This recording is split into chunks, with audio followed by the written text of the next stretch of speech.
بسم اللہ الرحمن الرحیم۔ شروع اللہ کے نام سے جو بڑا مہربان نہایت رحم والا ہے۔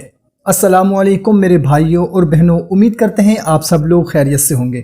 محترم سامعین، اس دور کے اندر جس طرح بیماریاں پریشانیاں بہت زیادہ بڑھ گئی ہیں، اسی طرح جادو ٹونے کا مسئلہ بھی بہت زیادہ ہے۔ اکثر لوگ اس وجہ سے بہت زیادہ پریشان ہیں کہ ہم نے طرح طرح کی دوائیاں استعمال کی ہیں، تمام ٹیسٹ بھی کروا لیے ہیں، لیکن ہمارے گھر سے تکلیف ختم ہی نہیں ہوتی، پریشانی بڑھتی جاتی ہے، اور وہ عمل جادو سحر کے ذریعے ہوتے ہیں جس کا علاج میڈیکل کے ذریعے نہیں ہو سکتا، روحانی طریقے سے اس کا علاج ہے اللہ کے کلام کے اندر، اور اس عمل کو کرنے سے اللہ رب العزت شفا بھی دیتے ہیں۔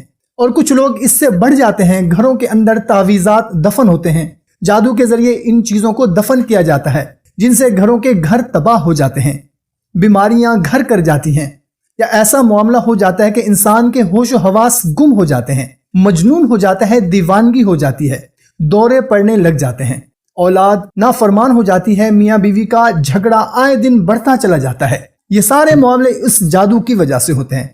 تو دوستو، آج کا عمل ان سب پریشانیوں سے نجات کے لیے ہے۔ اس عمل کے کرنے سے اللہ کے فضل و کرم سے اگر گھر میں کوئی ایسی چیز دفن ہے، کسی نے آپ کے ساتھ جادو کر دیا ہے، کوئی تعویذات وغیرہ کر دیے ہیں، یا کوئی ایسا عمل کروا دیا ہے جس کی وجہ سے گھر میں پریشانیاں ہیں، تو اس عمل سے آپ کسی بھی طریقے سے خواب میں یا جاگتے ہوئے پتہ چل جائے گا کہ تعویذ کہاں پر دفن ہے۔ یہ عمل 7 دن تک کرنا ہے، اگر تعویذ وغیرہ دفن ہوں گے تو پتہ چل جائے گا، اور اگر کسی اور عمل کی وجہ سے آپ کو پریشان کیا ہے تو اس کا اثر ختم ہو جائے گا۔ کرنا یہ ہے کہ رات کو سونے سے پہلے وضو کر لیں، اور اول و آخر 3 مرتبہ درود شریف پڑھ کر درمیان میں سورہ انفطار 3 مرتبہ پڑھ کر سو جائیں۔ انشاءاللہ تعالی 7 دن سے پہلے ہی آپ کو اشارہ مل جائے گا۔ اگر کچھ مل جائے تو اس کو وہاں سے نکال کر کھولنا نہیں ہے، اور اس کو چلتے پانی میں بہا دیں۔ دوستو، یہ عمل مسلسل 7 دن کرنا ہے بغیر ناغہ کے۔